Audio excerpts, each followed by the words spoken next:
Le Kazakhstan, c'est chiant. Tel pourrait être le slogan de l'Office du tourisme local si jamais il était dirigé par des gens honnêtes. Le Kazakh lui-même n'est pas un énorme déconneur. Il mène une vie morne en compagnie de la Kazakh.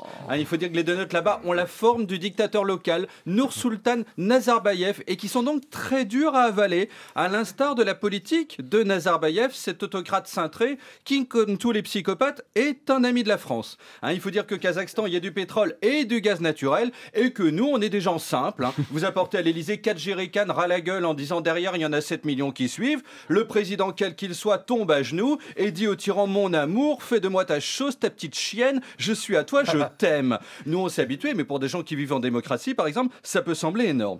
Bref, tout se passait bien au Kazakhstan. Nazarbayev depuis 30 ans était réélu à chaque scrutin, une popularité démentielle, 99% des voix à chaque fois. Nous en général 7 mois après l'élection, on n'en peut plus de notre chef d'État, mais le Kazakh est constant. Quand soudain, mardi, patatras, ou Nazarbayev, comme on dit au Kazakhstan, puisqu'un seul mot est autorisé, le nom du dictateur. Ainsi, la phrase "ça va ce matin" au Kazakhstan se dit Nazarbayev, Nazarbayev, Nazarbayev, Nazarbayev. Soudain, mardi, disais-je, Nazarbayev a démissionné. Le Kazakh effondré, parce qu'il a autant l'habitude du changement en politique que Mireille Mathieu en ce qui concerne sa coupe de cheveux, dit alors à la Kazakh, pivoine, Nazarbayev, Nazarbayev, Nazarbayev, ce qui signifie bordel de Dieu, que va-t-on devenir?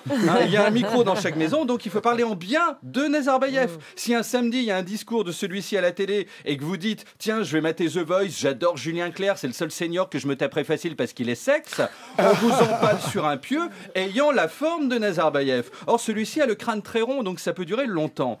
Nazarbayev a 78 ans, il est fatigué donc il se retire, mais il a nommé son successeur, un certain Kassim Jomart Tokayev, un petit jeune de 65 ans. C'est toi qui as cherché à l'avoir. Voilà, frais comme un gardon, ou au moins comme un bâtonnet de Colin Captain Iglo, oublié dans le congélo en 96. Alors attention, Nazarbayev le vieux ne raccroche pas tout à fait ses dents sur le bord du verre, puisqu'il conserve la présidence du parti au pouvoir et celle du Conseil de sécurité. Il peut tirer, comme dans Mario Kart quand vous avez la tortue rouge, mais avec des missiles. Et il a le titre de père de la nation. C'est lui qui a enfanté le Kazakhstan. En 85, il a fait l'amour à la terre, en juin, parce que l'hiver, le sol est gelé. 9 mois après, il y avait des villes partout. En tant que père de la nation, on ne peut pas le toucher. Il est comme Jean-Luc Mélenchon.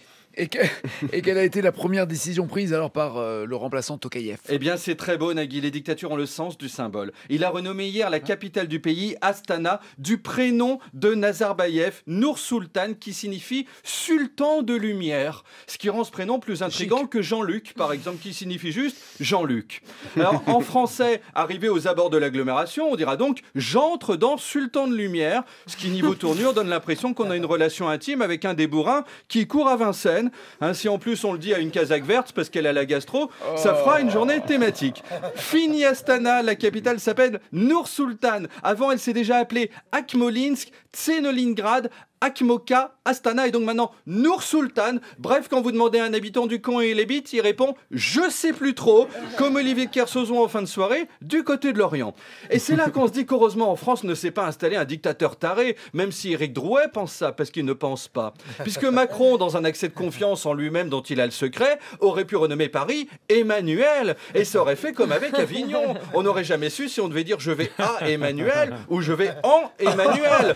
Quant au Kazakhstan, c'est pas grave qu'Astana devienne Nursultan, parce qu'Astana signifiait capitale, alors que c'était la capitale. Enfin, les mecs, c'était pas foulé. Le Kazakh, trop souvent, tombe dans la simplicité. Enfin, à noter que la fille de Nazarbayev, Dariga, 55 ans, a été nommée hier présidente du Sénat par son père. Une belle carrière. Elle a franchi les échelons step by step, comme on dit chez les Mongols. C'est-à-dire que mardi, elle était chez elle, en train de somnoler devant Nazarbayev TV, qui retransmet 24 heures sur 24 une image fixe de Nazarbayev, et mercredi elle devenait l'équivalent de chez nous de Gérard Larcher, ce monsieur qui la plupart du temps dort, sauf les week-ends où il se repose. La dictature est donc le seul symbole où la méritocratie existe encore. Il suffit d'être l'enfant du dictateur, mais enfin c'est un détail. Alors comme on dit au Kazakhstan, Nazarbayev, Nazarbayev, Nazarbayev, ce qui veut dire dépêchez-vous de venir avant que ça change encore de nom. Merci.